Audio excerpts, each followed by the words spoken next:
So I know we're talking about the network. I mean, the carriers we've been involved with over the years have always been interested in the network usage. It's kind of a layup to what we'll talk about next, but we've been in the business for years of collecting call detail records for the customer.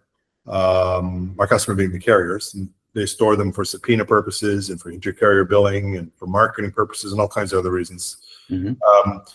Now, clearly the call detail record alone for any carrier out there listening to this is not enough, right? Because why? Well, okay. So another great question.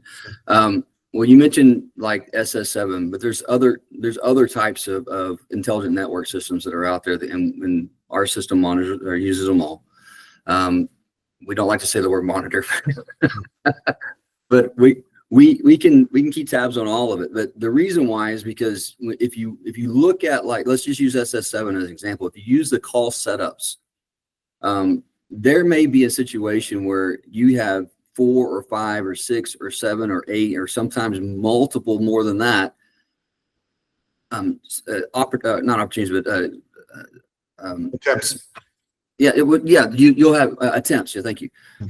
Multiple attempts to make a phone call before one ever even steps up. Right. And so what you're going to see on a call detail record is only calls that set up. Right. So if that call never sets up, you're not going to see it unless you're looking at the SS7 network. If there's and then you're not going to know why. The SS7, one of the beautiful things about SS7 is that when it sends out a message and says, "Are you available to take a call?" And if it comes back as no, it tells me why. It tells me that the line was busy. It tells me there was nobody on the other end. It says call no answer. There's the messages that come back from whatever point within the network it got to and didn't get through, it comes back.